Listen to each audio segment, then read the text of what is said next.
Hi, welcome back to the channel.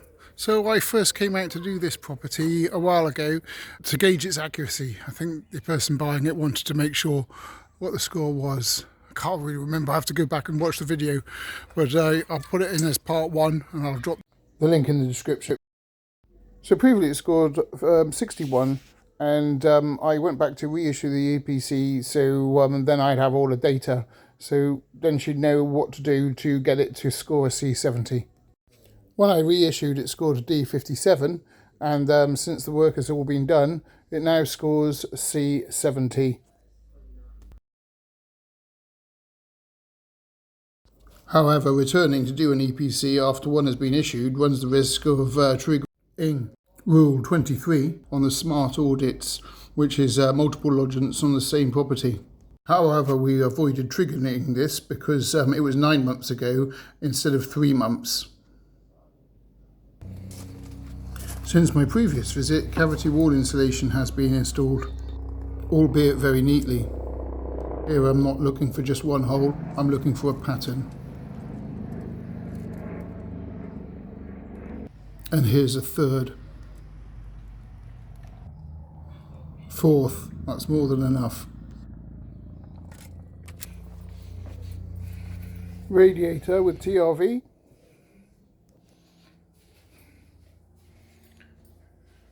Ground floor bathroom with mixer shower. Programmer and thermostat. The bedroom and the flat roof extension, which was an unheated space previously. A sloping ceiling to the rear extension. Another bedroom, rear elevation. And you can see the flat roof extension and the sloping ceiling extension to the rear of the property. Adding this Worcester Green Star boiler with this large, well-insulated hot water cylinder has added many points to the EPC.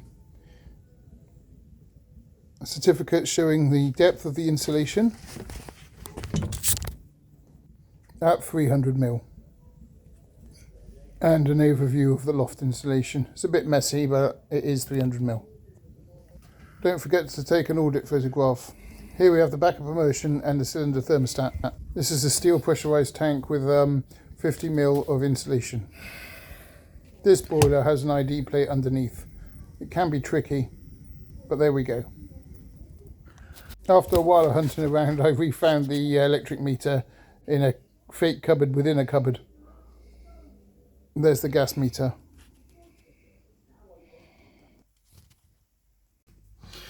So it's a rental, private house, semi-detached, suburban, 2 extensions. So the rear extension with the sloping roof and the side extension, which used to be an unheated space with the flat roof. It has mains gas, it's electric, single weight. I'm going to measure it internally.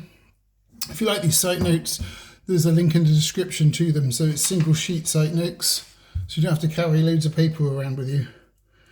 So it's not a house or a flat, and it's not a flat or a maisonette. So 7 heated habitable rooms. That's 3 bedrooms upstairs, a bedroom in the front, a bedroom on the flat roof side extension, and a bedroom in the sloping ceiling extension to the rear. So 7 heated habitable rooms because the kitchen has a table with 4 or more chairs. Lighting, there's 15 LED lights sunk into the ceiling, and 2 of those count as one. So 15 and 15 low energy bulbs. There is 2 rooms with a shower and or bath. And we have a mixer shower and bath as well, and then a room with a mixer shower and no bath, 1, so 2, 1, 1.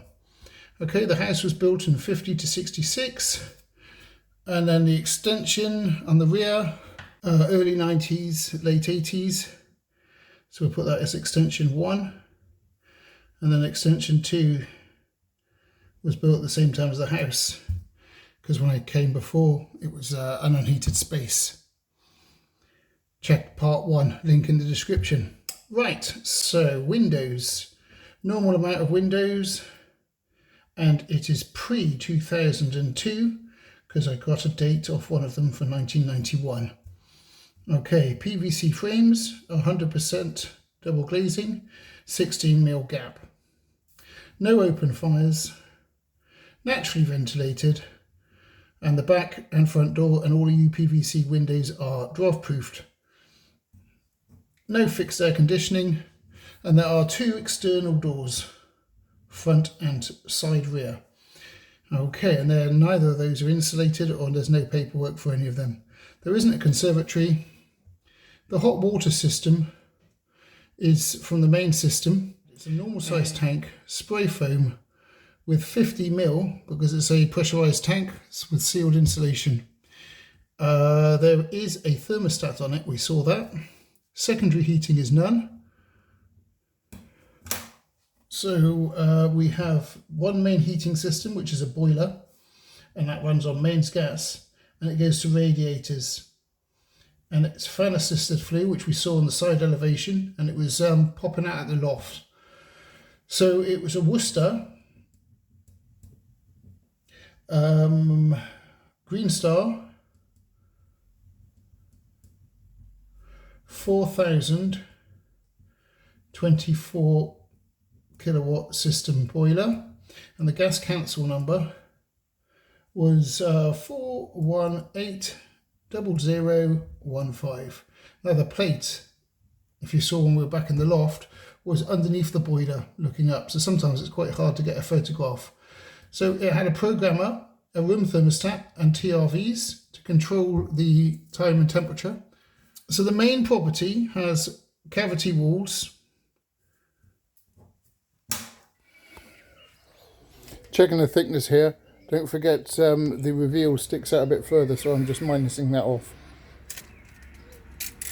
Flat roof extension, which was unheated before, is dry lined, and it would have been solid brick. And now we're just measuring the thickness here. It's probably got internal wall insulation, but there's no evidence of that. So the main walls were 300mm thick, and then the extension 1 was 330, and extension 2 is 280. Okay, and cavity wall for the main, extension 1 is the circle, which is that one, which is also cavity. And then extension 2, which is the square, was solid, dry lined, solid brick. Okay, and it's dry lined or internal, but we haven't got any evidence of internal. So dry lined, yes, for this one, and no for that one and that one. Okay, so no shared wall for that one, no shared wall for extension 2, and no shared wall for extension 1, and shared wall is unknown for main. Okay, insulation as built for all of them, except for the main, which is filled cavity. So the main is filled cavity, and then we have as built for extension 1 and 2. Okay, so now we haven't got any alternate walls. So ground floor is solid for all of them, as built. And then the roof was pitched, access to loft, insulation at joists, 300mm for the main. Then we had sloping ceiling for extension 1, and then insulation as built for extension 1, and then flat roof for extension 2, as built for extension 2. Okay, so that's the first page all done. No renewables, no PV or solar thermal. So the floor plan is, that's the main. Then you have the rear extension, which is extension 1, and then extension 2, which is a flat roof area, and then upstairs, there we go, and we have the party wall,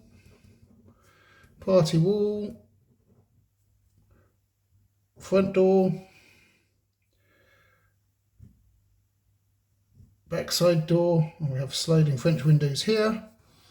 Okay, so this is extension 1, extension 2, and then main. So we'll go put the dot there and the square there. So we go square, dot, and tick. We know which ones are which. So for the main, we want width and depth, and then we width and depth extension 2, width and depth extension 1. Let's get measuring.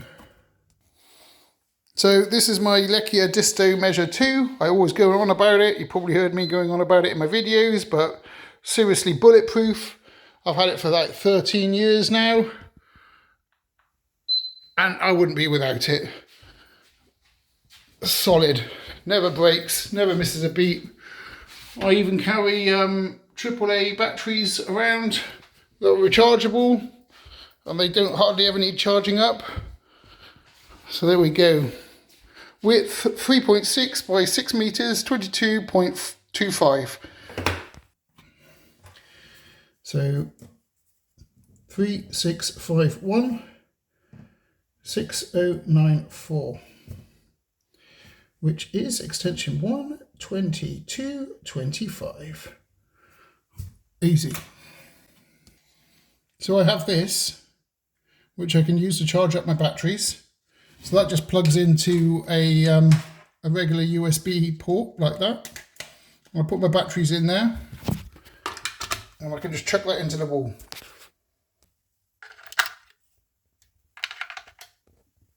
For the Disto laser measurer.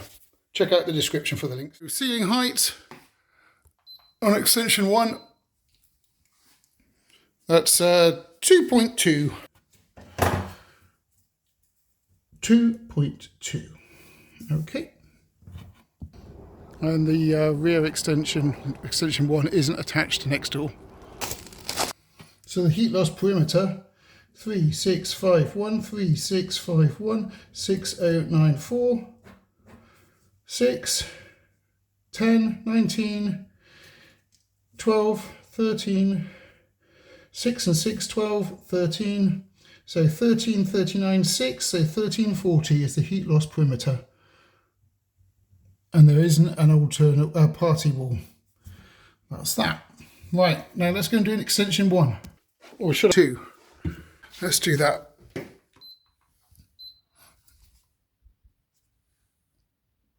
So 2.02.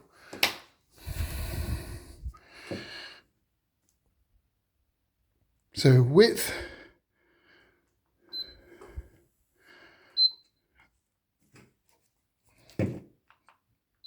and depth.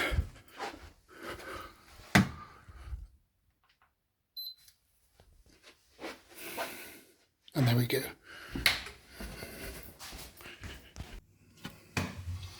So 2235 4002 is 894, and it was 2.2 for the ceiling height.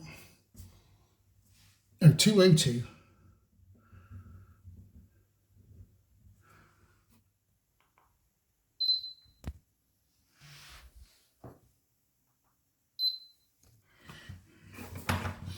So 6443 by 5950, which is 3834 upstairs and downstairs.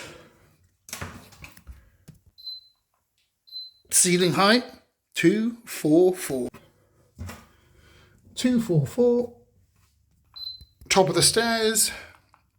Ceiling height 223.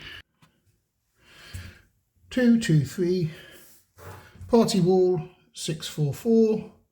644. And then the heat loss perimeter for upstairs 5950, 5950, 6443, 3, 14, 20, 18, 19, 20, 21, 22, 23, 16, 17, 18, 1834, 1834. Now we need to minus off 6094 from 1834 to give the heat loss perimeter there, which is 1224.9. So 1224.9, which is 1225. There you go. Now we want to do heat loss perimeter on extension 2. I need to check whether this is a heat loss wall. I believe next door has an unheated space attached to this, so therefore it would be. Let's go and check. So at the rear it is connected. It definitely looks like an unheated space, because previously this property had the glass roof between the two properties and it was an unheated space. So now I've come back and it's been, you can see there where the door's been infilled and a new window's gone in. So that wall is definitely an unheated space.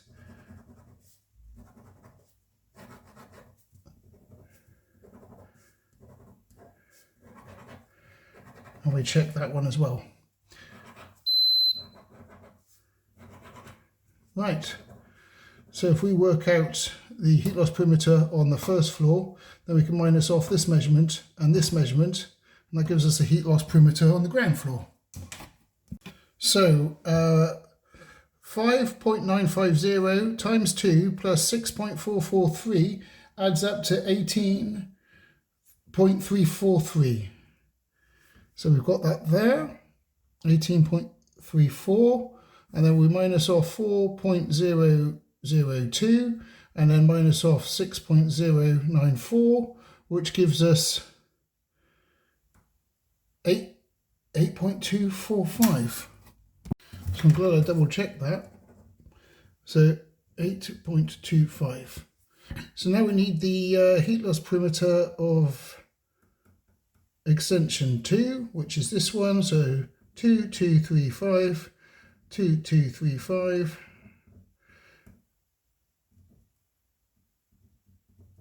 447. No party wall there. Oh no, we need to add this one on as well.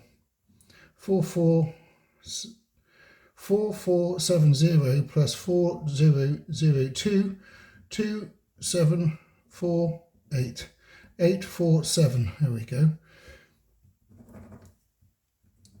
847, because that is the heat loss perimeter, because the neighbour's shed is not connected to it and it's heat loss. So that's all the maths done. Well, thanks for watching, and please like and subscribe and hit that bell button and you get notifications on the new videos. Anyway, thank you. Bye.